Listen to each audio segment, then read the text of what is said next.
Don't forget to check out and grab your copy of our 2 newly released books, Football: A Love Story and What Did Football Teach Me? These books feature over 100 stories from current and former coaches, players, executives, and entertainers from across the football landscape, describing what got them involved in the game, what they love about it, and what life lessons the game taught them. You can find your copy or order your copy from our website at footballgameplan.com/books.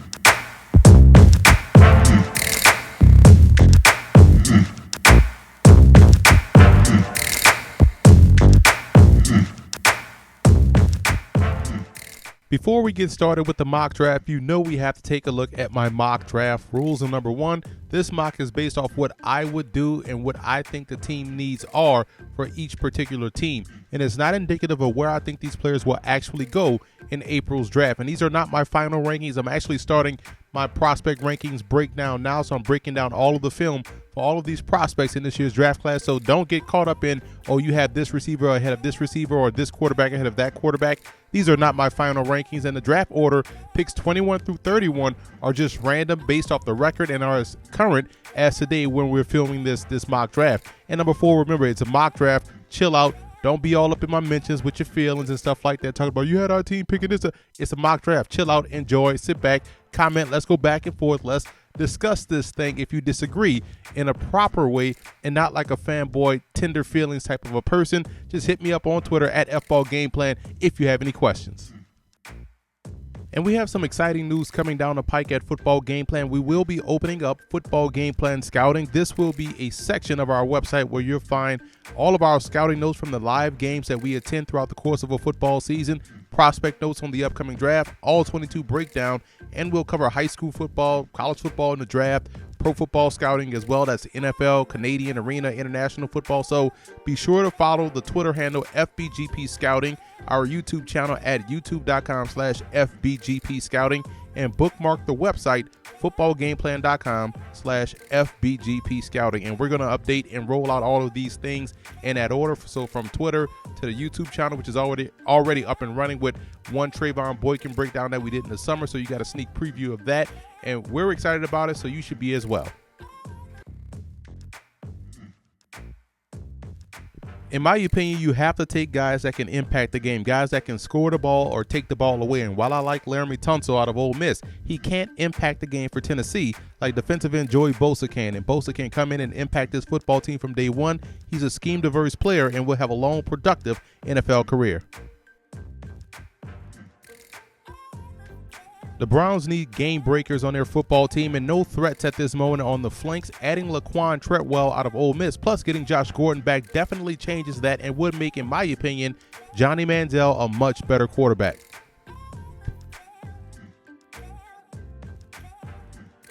I really like this fit for San Diego. Jalen Ramsey out of Florida State can play any position in the secondary and excel in each and every one. And you combine that with his instincts and ball skills, and it gives you a ton of options defensively. Some will argue that you don't take a running back this high, or you can't find running backs anywhere in the draft, or the position is devalued. If you follow that logic, you probably also think steak from 7-Eleven is the same as a steak from Gibson's. And you also probably put mayonnaise on your french fries. The point is, Ezekiel Elliott out of Ohio State is a game breaker, which would give the Cowboys something they haven't had at the position since Emmitt Smith.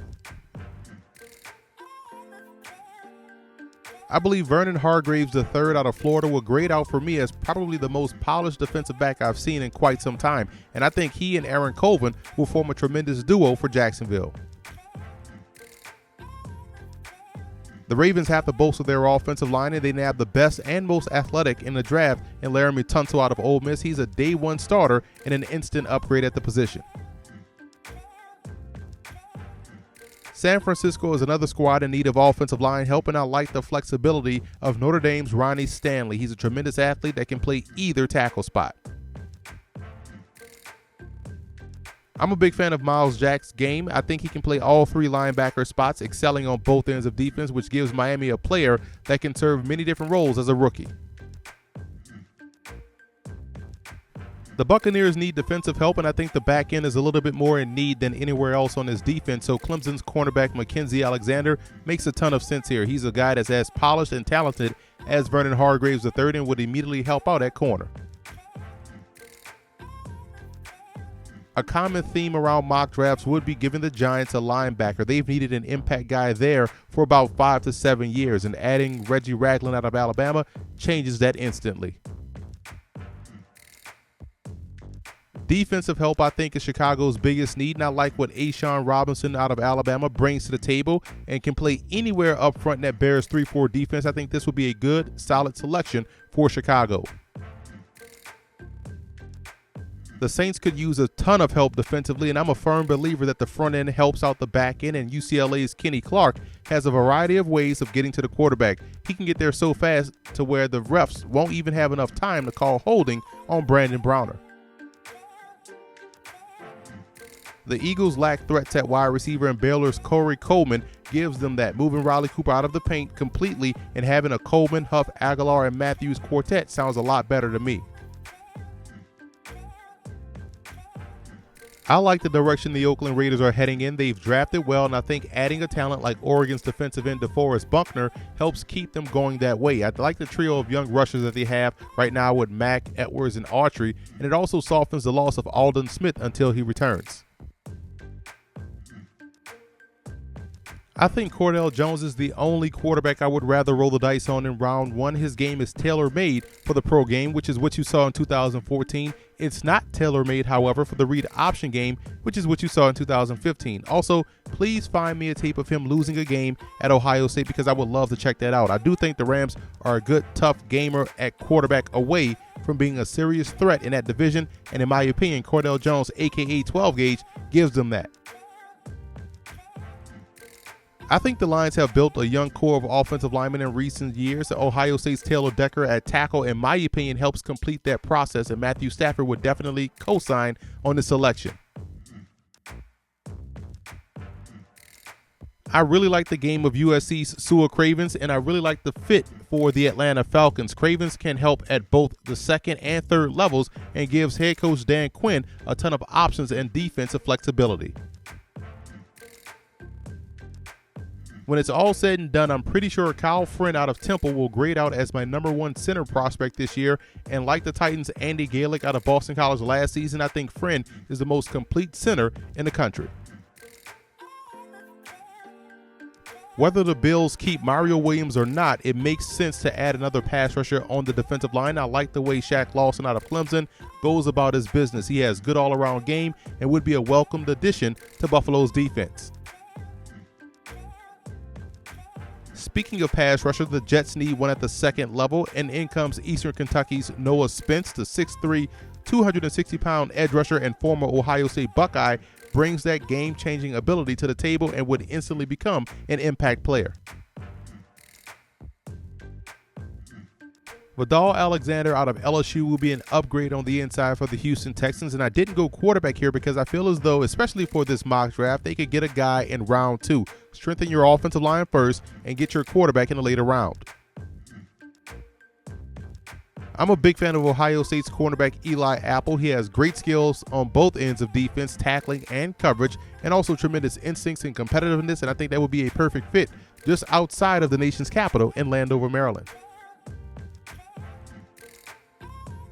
This would be a huge get for the Pittsburgh Steelers in my opinion. Kendall Fuller has been excellent since stepping foot on campus. Adding Fuller along with the return of last year's draft pick Senquez Golson out of Ole Miss immediately improves the Steelers secondary. Green Bay needs a playmaker at inside linebacker, and I'm a big fan of Darren Lee from Ohio State. He can blitz, he has good acceleration to the ball carrier, and is an explosive tackler. One of the more polished and savvy wide receivers in the country lands in a perfect spot in my opinion. Pitt's Tyler Boyd has Keenan Allen-like game and skills and would pair perfectly with Jeremy Maclin in Kansas City. Minnesota needs help on the offensive line, more in particular on the inside, and Cody Whitehair from Kansas State gives them exactly what they need. The Seahawks are another team that has longed for offensive line help, and I like Texas A&M's Jermaine Ifedi's ability to play either tackle spot, which I believe helps him out here from a flexibility standpoint. Too many unfortunate injuries have happened to Cincinnati at the second level over the years, so getting a guy like Leonard Floyd out of Georgia makes a ton of sense here. He's an athletic player that affects the game on both ends of defense. The Cardinals have to slowly start to get younger at defensive end, and I like Oklahoma State's Emmanuel Ogbah here because as a situational rusher, especially early on in his career, I think he could have a tremendous impact.